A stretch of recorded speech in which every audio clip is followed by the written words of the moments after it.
but to lift your eyes to heaven and keep your eyes on Jesus and continue to walk by faith.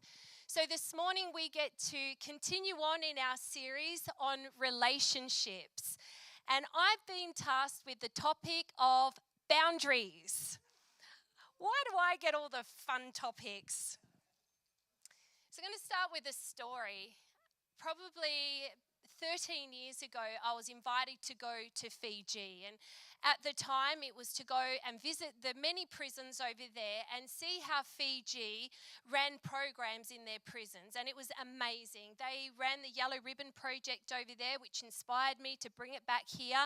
They had scriptures written all around the walls in the prison. They're very loving people, they're very generous people, they're very conservative people. We were told when we went there, you better not wear pants, you should wear skirts, and preferably with flowers, because it's their culture and they'll receive you better if you're going to share, if you understand culture. So my friend and I, we got our suitcases all ready and all packed and found skirts with flowers on it. We read up on their culture. We understood that we had to make some adjustments so that people would receive the word that we had to bring, and everything was going great. We got there after a couple of days. There was a big tornado that came through Fiji. We got locked down for a couple of days. I was crying. I had homesickness like you wouldn't believe. The enemy was fighting us all the way, and finally when we came out of this lockdown, we got to go to these very special ceremonies, and we got to go and meet all the police commanders and the superintendents at the prisons. They had all these different welcome ceremonies, and during one of them, a very official one, my friend said to me, "Oh, you wouldn't believe it, I need to go to the ladies." And I said, "Oh, well, just discreetly, hop up and go. And if anyone asks, I'll just say you'll be back in a minute." So she hops up and she's very discreetly walking out and she goes to the ladies. She goes in there, she's preoccupied, she's not thinking, she's rushing. And one of the commanders there actually opened the toilet door while she was in there. And when she came back to the seat, she was red, she was flustered, she was worried. And I said, "Is everything all right?" She goes, "No, it's terrible." And there's an official thing going on, and she's writing it on a bit of paper, and this bloke is standing there like looking everywhere but at us. He's like over here because he couldn't unsee what he saw. And she's like, "I don't know how I'm going to get back from this because we've got to stay with these people all day." And then I got the giggles. So I'm sitting there and I'm like, just don't look at him. Just count backwards from 100. Don't think about it. She's going redder. He won't look at us. And isn't it funny when it happens to someone else? Until we get on the plane to come home from Fiji to Perth, it's late at night. There was turbulence in the air. I'm sitting on the end aisle. And then I need to go to the ladies. And I go in there, I didn't lock the door, and someone walks in.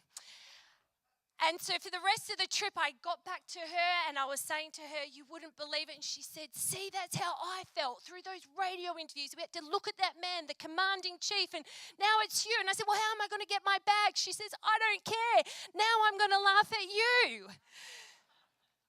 How many times in our own Christian walk have we forgot to put the lock on things? It wasn't the commanding chief's problem that she hadn't locked the door. He was just going about his business. It wasn't the person on the airplane's problem that they opened the door. It was mine because I never locked it, whether it was because I was preoccupied, flustered, tired.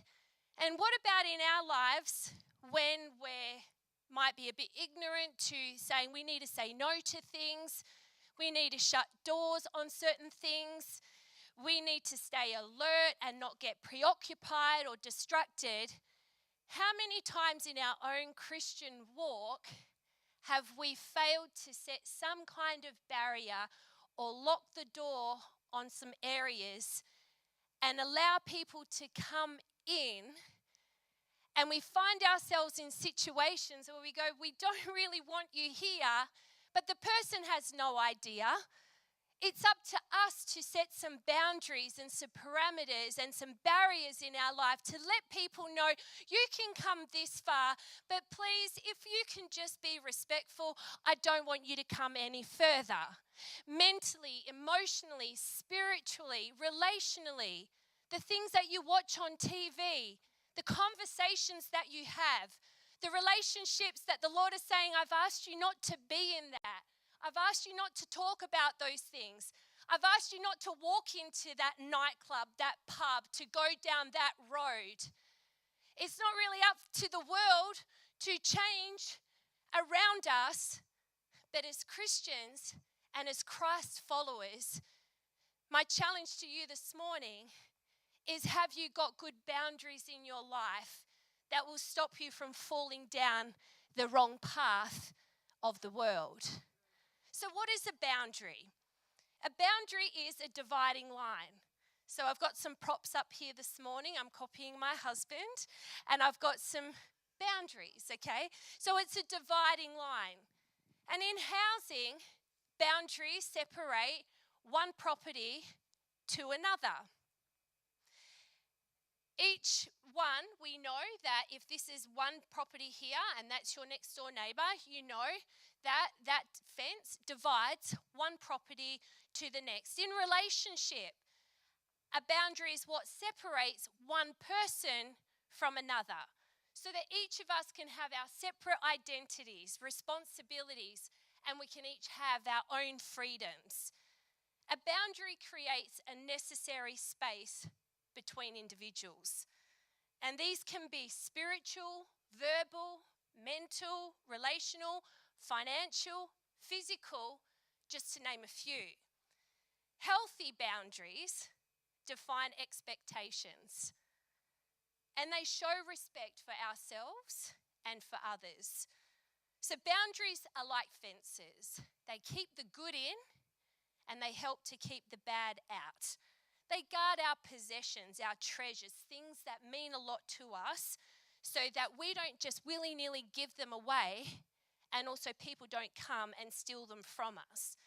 But when we fail to set boundaries, so this challenges individually, because it's up to us to be able to communicate boundaries, but in understanding how to communicate boundaries, my question to you is, what are your standards? What are your boundaries when it comes to these things? What does the Word of God say when we set boundaries in our lives? Because when we fail to set boundaries and then hold people accountable, we can feel used and mistreated. And you know, often in relationships, one of the biggest issues of why there is relationship breakdowns is often because there's invasion of boundaries and nobody is speaking up.